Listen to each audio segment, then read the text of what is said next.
Hi, I'm Joanne Butler. Well, dermatologist-recommended skincare brand Roche-Posay is celebrating its second annual National Hyaluronic Acid Day, January 21st. If you don't know about hyaluronic acid, or HA, it's a sugar naturally found in our skin, and it acts like a sponge, holding vast amounts of water, effectively keeping it hydrated, moisturized, and plump.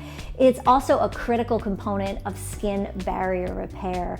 The skin is the largest organ and the body's first defense against external aggressors. And as we age, the amount of naturally occurring hyaluronic acid in our bodies depletes, which causes skin to become dehydrated, prematurely aged, and less able to fend off those aggressors. So one of the most important things you can do is use hyaluronic acid in your daily skincare routine. It heals skin barrier damage by creating an invisible surface barrier on your skin to replenish and just lock in essential moisture.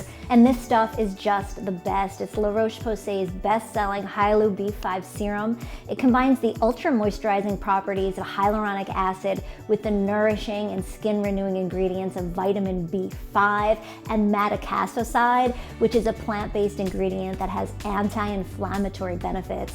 These two together really aid in that skin barrier repair. I've been using the serum and it just leaves skin feeling plump to the touch. It gives you a youthful glow. I like to pre-hydrate my skin with Roche-Posay's thermal spring water first and then apply the serum. Don't forget your neck. And you can find this for $33.99 in drugstores, on Amazon, and on larocheposay.us's website. Well worth the spend, and definitely my little secret against skin aging.